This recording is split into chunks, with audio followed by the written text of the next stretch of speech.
Controversy controversy controversy, ये fact bye नहीं, आज के कार्टून्स बेच रहे हैं, वो भी नन्हे बच्चों को। वरना आप ही बताओ, छोटा भीम जैसा पारिवारिक कार्टून बाल विवाह जैसे मुद्दे को क्यों बढ़ावा देता? यानी क्या चुटकी के साथ दोस्ती सिर्फ एक बहाना है? भीम को सिर्फ लड्डू खाना है? अब भीम भाई के खिलाए गुल का राज तो खोलेंगे ही, पर उससे पहले पता चलेगी ओगी जी की 13 की कंट्रोवर्सी। इस कंट्रोवर्सी के कारण ओगी को मोरक्को में बैन का सामना भी करना पड़ा था। तो हेलो भाई लोग, मैं हूँ फैक्ट भाई और काश हमें काले हैं तो क्या हुआ, दिल वाले हैं। ये बात टॉम एंड जेरी के मेकर्स जान पाते, क्योंकि इनके जातिवादी की वजह से इन्हें कई एपिसोड्स बनाकर बदलने पड़े थे। तो आओ आज कई कार्टून्स की कंट्रोवर्सी के ऊपर से पर्दा उठाते हैं। नंबर 1, डेक्स्टर भैया की शैतानी।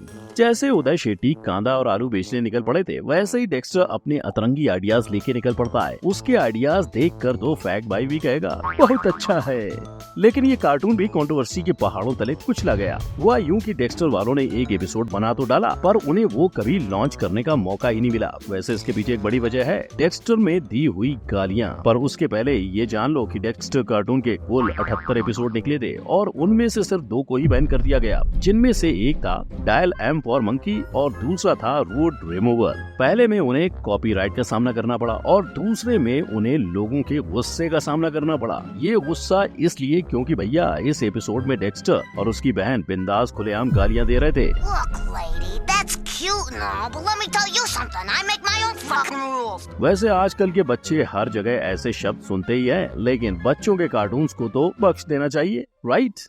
नंबर 2, पोकेमॉन की दुनिया। पोकेमॉन एक खूनी है। जी हाँ, कार्टून के अंदर चलता खून खराबा कार्टून के बाहर भी हुआ। ये तब जब पोकेमॉन ने अपने एक एपिसोड के अंदर सिर्फ 1 सेकंड में 12 बार फ्लैश किया और ये सिलसिला कुल 6 सेकंड तक चला। इस वीडियो को देख के दुनिया भर के बच्चे बीमार महसूस करने लगे। लगभग 12,000 से भी ज्यादा बच्चों को दौरे पड़े। इतना ही नहीं, जापान में 600 जितने बच्चों को तत्काल में हॉस्पिटल की सीढ़ियाँ चढ़नी पड़ी। अब इस कंट्रोवर्सी से पोकेमॉन उभरा ही था कि उन्हें एक और कंट्रोवर्सी का सामना करना पड़ा। हुआ यूं कि पोकेमॉन के एक एपिसोड में मेकर्स ने जेम्स का लिंक बदल दिया। इससे बच्चों के सामने ऐसे गंदे दृश्य दिखाए गए जो उन्हें छोटी उम्र में कभी नहीं देखने चाहिए। इनफैक्ट न सिर्फ कार्टून पर पोकेमॉन की गेम भी कंट्रोवर्सी से भरी पड़ी है। आपको पोकेमॉन गो गेम तो याद ही होगा। इस गेम में आपको हकीकत में चल के पोकेमॉन को पकड़ना होता है, लेकिन उसी की वजह से कई लोगों को एक्सीडेंट का भी सामना करना पड़ा। मतलब बचपन का अनोखा ये कार्टून अनोखी कंट्रोवर्सीज का शिकार हो चुका है। नंबर 3, 13 क्या हुआ।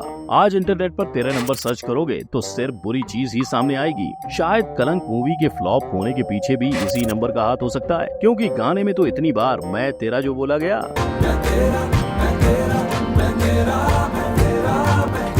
और इस नंबर की पनौती के चलते ओगी एंड द कॉकरोचेस जैसे मासूम से कार्टून को भी कंट्रोवर्शियल बना दिया। इस कार्टून के एक एपिसोड में बताया गया कि ओगी को अपने कैलेंडर के हर दिन पर सिर्फ 13 नंबर ही दिख रहा है और इस नंबर से डर के वो ब्लैक मैजिक जैसी चीजें भी आजमाता है। इसी के चलते मोरक्को ने इस एपिसोड को बैन कर दिया। उन्हें लगा कि न सिर्फ ये नंबर पर ये एपिसोड भी काफी अनलकी है। लेकिन क्या यही सच्चाई है? बिल्कुल भी नहीं। इनफैक्ट इंडिया के अंदर 13 नंबर को काफी शुभ माना जाता है। इस दिन त्रयोदशी का त्योहार भी मनाया जाता है। इंडिया के अंदर 13 नंबर को भगवान शिव का कहा गया है। मतलब मानो तो शुभ और ना मानो तो अशुभ। नंबर 4, छोटा विवाह। सपना टूटा है तो दिल कभी जलता है, हाँ थोड़ा दर्द हुआ पर चलता है। इसी गाने को गा के चुटकी ने अपना गम भुलाया होगा जब छोटा भीम की शादी राजकुमारी इंदुमती से तय हुई।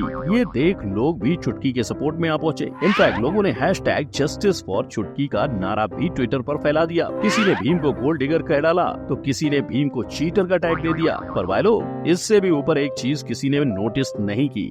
सबको भीम और इंदुमती की शादी के दौरान चुटकी पे होता अत्याचार तो दिखा, लेकिन बाल विवाह का क्या? जिस परंपरा को खारिज करने के लिए सदियां बीत गईं, क्या उसे छोटा भीम जैसे बच्चों के कार्टून ने फिर जिंदा कर दिया? तो इसका जवाब है ना। नो। जैसे ही इंटरनेट पर चुटकी, भीम और इंदुमती का लव ट्रायंगल वायरल हुआ, वैसे छोटा भीम के मेकर्स ने उस खबर को झूठी साबित कर दिया। उस पोस्ट में उन्होंने ये बताया कि सारे ही कैरेक्टर्स अभी बच्चे हैं, तो बच्चों की जिंदगी में प्यार और शादी जैसे मामले न लाए जाएं। लेकिन इंटरनेट पर झूठी खबरों के अलावा कुछ वायरल हो सकता है क्या? इसीलिए लोग तो छोटा भीम को लड्डू चोर के नाम से जानते हैं। नंबर 5, अटपी वटपी।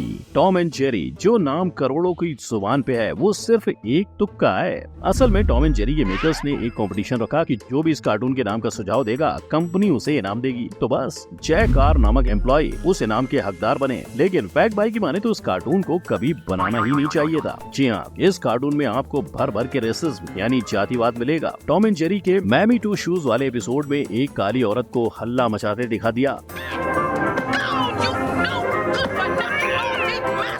दूसरे एपिसोड में अमेरिकन इंडियंस का मजाक उड़ाया और बार बार बच्चों के कार्टून में हिंसा का प्रदर्शन किया गया। इन सारी वजहों को मद्देनजर रख के फैक्ट भाई तो इतना ही कहेगा, काले हैं तो क्या हुआ दिल वाले हैं। क्योंकि चाहे टॉम एंड जेरी ने इन सारी चीजों को महज एक मजाक के तौर पर दिखाया था, लेकिन बच्चों का क्या, एक आम 3 साल का बच्चा अपनी जिंदगी में वही उतारता है जो वो देखता है। नंबर 6, कैसा है बिडू?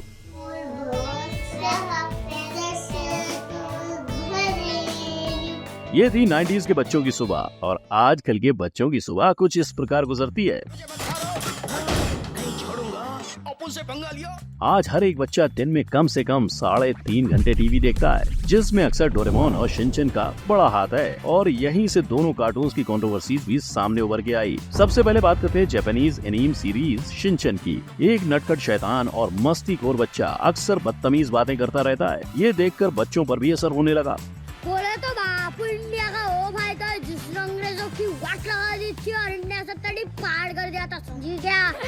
ऊपर से इस कार्टून सीरीज में वल्गर कंटेंट की वजह से पेरेंट्स परेशान हो गए। शो की बातें और बढ़ गईं और सब पेरेंट्स ने मिलकर आखिर इस शो को बैन करने की मांग रखी और आखिर 2008 में ये शो इंडिया में बैन हो गया। इंडिया को कॉपी करके इराक, ईरान जैसे कंट्रीज ने भी इस शो को बैन कर दिया। इस कंट्रोवर्सी से शिनचैन फ्रेंचाइजी का बहुत बड़ा लॉस हो गया। इस लॉस को रिकवर करने के लिए उन्होंने 8+ एडल्ट कंटेंट को चेंज किया और YouTube पे 13+ रेटिंग कर दी। यही हाल डोरेमोन का भी है। लेकिन भाई लोग, कौन सा बच्चा YouTube पे ये सब कार्टून अपने पेरेंट्स की आईडी से ही देखता है? तो फिर इस 13+ रेटिंग का क्या फायदा? नंबर 7, बच्चे इन्हें ना देखें। 2013 में फैमिली गाय को greatest cartoon of all time की लिस्ट में शामिल होने का मौका मिला, मगर वहीं 2005 में उसे वर्स्ट शो घोषित किया गया था। वजह पेरेंट्स टेलीविजन काउंसिल। इन लोगों ने ठान ली कि चाहे बच्चे कितना भी इग्नोर करें, पर वो फैमिली गाय की काली करतूतों का पर्दाफाश करके रहेंगे। और ऐसा क्यों ना हो, फैमिली गाय जाना ही जाता है अपने अश्लील और गंदे जोक्स के लिए, जैसे क्लेन का हर वक्त लड़कियों को गलत नजरिए से देखना, छोटे बच्चे का खुलेआम गालियां देना और बाप का अपने ही बेटे के साथ शादी करना। ऐसी चीजों से तो पेरेंट्स आए दिन अपने बच्चों को बचाते हैं, लेकिन फैमिली गाय इन्हीं चीजों को लेकर एक शो बनाता है। पर आग के साथ खेलोगे तो चोट तो लगेगी, राइट? इसीलिए पीटीसी ने फैमिली गाय पर हमला करना जारी रखा और लोगों को तब बुरा लगा जब फैमिली गाय के एक एपिसोड में लड़कियों के शोषण का मजाक उड़ाया। लेकिन जैसा छोटा भाई वैसा ही बड़ा भाई, सिम्पसन्स भी अपने भद्दे जोक्स के लिए जाना जाता है। इस कार्टून का सबसे कंट्रोवर्शियल एपिसोड है ब्लेम इट ऑन लीसा, जिसमें उन्होंने ब्राजील देश को एक गरीब देश दर्शाया। नंबर 8, रामायण। तेल तेरे बाप का, आग भी तेरे बाप की और जलेगी भी तेरे बाप की। ऐसे ही भस्म करने वाले डायलॉग अगर राइटर लिखे तो फिल्म का क्या हाल होता है, ये आपने देखा ही है। Home, you coming to my room? Home. Come. लेकिन रामायण पर एनिमेटेड मूवी बनाने के बाद भी मूवी का यही हाल हुआ था। 1993 में जापान और इंडिया ने मिलकर इस फिल्म को 36 करोड़ में बनाया, लेकिन इतने रुपए खर्च करने के बाद भी इस फिल्म को इंडिया में बैन कर दिया गया। दरअसल हुआ यूं कि 1983 में युगो साको राम मंदिर में मिले अवशेष पर डॉक्यूमेंट्री बना रहे थे। तब उन्हें भगवान राम के प्रति लगाव जागा और युगो रामायण पर मूवी बनाने की सोच में पड़ गए। इस दौरान उनकी मुलाकात इंडिया के नामचीन एनिमेटर राम मोहन से हुई और उन्होंने मिलकर 450 लोगों की टीम बना ली। फिल्म कंप्लीट होने ही वाली थी कि ये खबर फैलने लगी कि जापान वाले श्री राम की कहानी को बदलकर कार्टून बनाने वाले हैं और तब बाबरी मस्जिद के विषय ने आग पकड़ी ही थी। इसीलिए विश्व हिंदू परिषद ने इस फिल्म पर बैन लगा दिया। लेकिन युगो साको ने अपने मूवी में इन सब को कास्ट करके हिंदुस्तान में मूवी को हिट करवा दिया और आगे जाकर मूवी ने कई इंटरनेशनल अवार्ड्स भी हासिल किए। तो भाई लोग, ये थे वो कार्टून जो हमेशा कंट्रोवर्सी की दुनिया में ही भटकते नजर आए और इन्हीं में से कुछ सिर्फ बच्चों को रेसिज्म का शिकार बना बैठे। आप उन कार्टून्स के बारे में इस आई बटन पर क्लिक करके जान सकते हो। वीडियो को लाइक एंड सब्सक्राइब करना ना भूलें। मिलते हैं अगले वीडियो में, तब तक के लिए जय हिंद।